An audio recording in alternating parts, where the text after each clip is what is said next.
Hey, y'all, it's Krystal Hunsucker. Happy Magnanimous Monday. Welcome to your $1,000,000 message.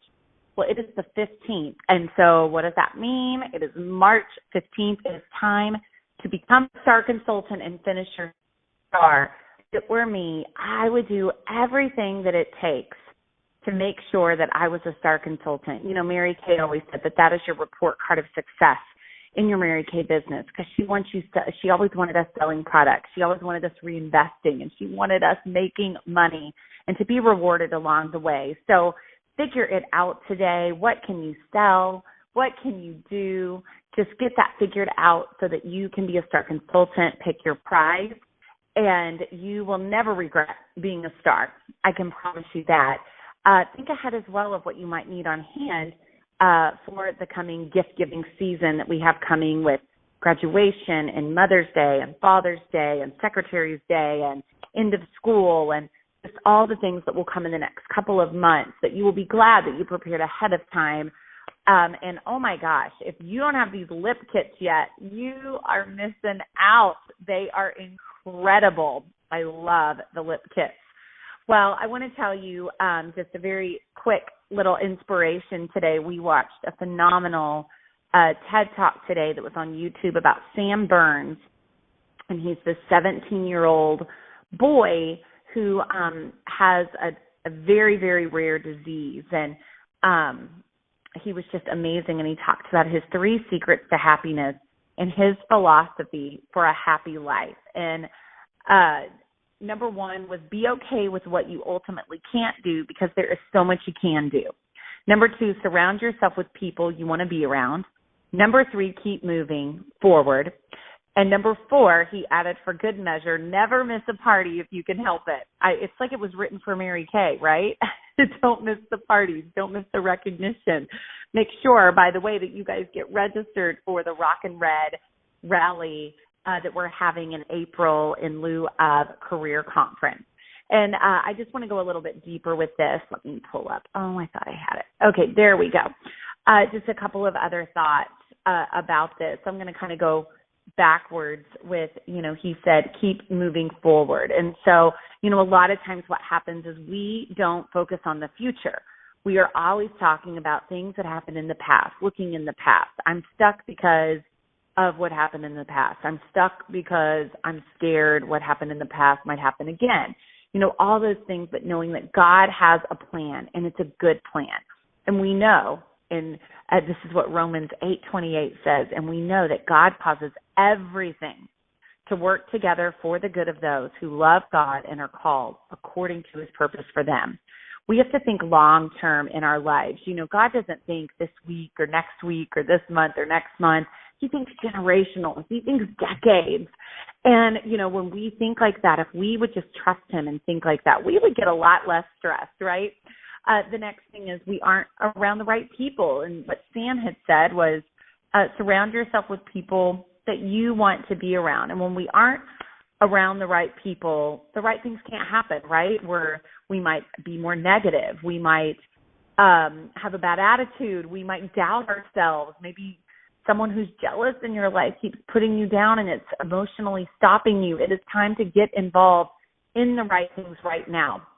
Harvard even did a study for adult development, and it was one of the longest studies ever done on adult life. It began in 1938 with 268 Harvard sophomores. The study continues today with over 1,300 of those men's offspring, as well as their families, from around Boston. So overwhelmingly, this study provides evidence that the greatest predictor of a good life is the quality of a person's relationships.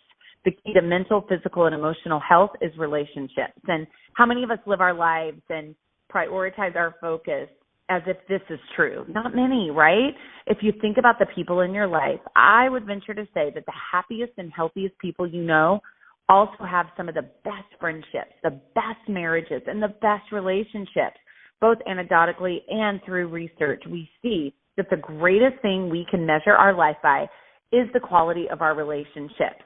And I would go even farther to say that this is not going to be like you have 10 or 20 people like this. This is going to be like you are so blessed by God if you have one. You see what I'm saying? I mean, we're not talking about you need 1 million people in your life like this. You need just a couple of relationships in your life like this. And the way that Keith Craft does it, I just love this, is that when you get in the right place with the right people at the right time, the right things will happen. And there is so much true. Have you ever gotten in the room? You know what I'm talking about. You ended up in the right room, and how empowering it was, how it made you better, how just being around the right people makes you want to be excellent in every other area of your life. The last thing that I'm going to share with you that Sam Burns was talking about is that he said, be okay with what you ultimately can't do, because there is so much you can do. And he has had this disease that there was a lot of things that he couldn't do, but that's not what he focused on. And a couple of verses in the Bible, 2 Timothy 1:7, for God has not given us a spirit of fear and timidity, but of power, love, and self-discipline. In some translations, you'll hear sound mind. I need that daily, you guys. Proverbs 25:28, a person without self-control is like a city with broken down walls. Proverbs 16:32, better to be patient than powerful. Better to have self-control than to conquer a city. And I say that because we have to make a decision to look at what we can control, not what we can't control. You know, I'll never forget when I was pregnant and when I was diagnosed with gestational diabetes, people kept telling me, the nutritionist, you know, all the things kept telling me, all the things that I couldn't do. You can't have this, you can't do that, you can't do this. And finally, after, you know, I was pretty emotional about it, and I was pregnant, which I'm sure, you know, a whole nother emotional level dealing with the thought process. But too, when something happens to you, it's a big deal, right? And I finally said, okay, wait a minute. I go, what can I eat? Like, I don't want a list of all the things I can't have. I want a list of all the things I need to focus on. What is the plan that I need to have? How often do I need to eat? What do I need to eat? What does that look like? And that's when they showed me, when you have gestational diabetes, you eat a protein with a carb, and you eat them together, and you eat them at the same time, and, you know, all these different things. And all of a sudden, it wasn't scary anymore. It didn't seem hard because I knew what was in my control. I knew what to look for.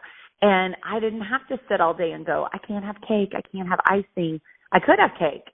I just couldn't have the icing, I will say that. But I could eat a piece of cake with some kind of protein with it, which I know sounds crazy, but hey, you know, I had to do what a girl's got to do what a girl's got to do. But I just tell you that, you guys, so today, especially as we close the star quarter for this quarter of our seminar year, stop focusing on what you can't do and try to figure out what you can.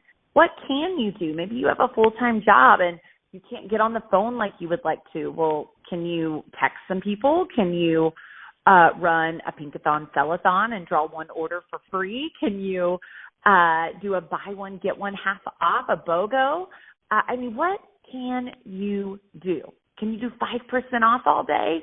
Whatever that looks like, what can you do? And I have no doubt that when you think like this, you are going to figure it out. You're going to be a success, and you're going to be so glad that you did.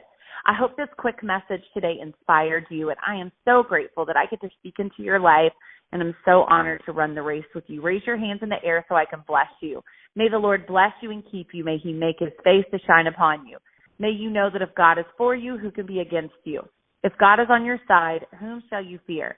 May you be like a tree that is planted by rivers of living water, that your leaf will not wither, and whatever you do, say it with me, it shall prosper. Have a magnanimous Monday.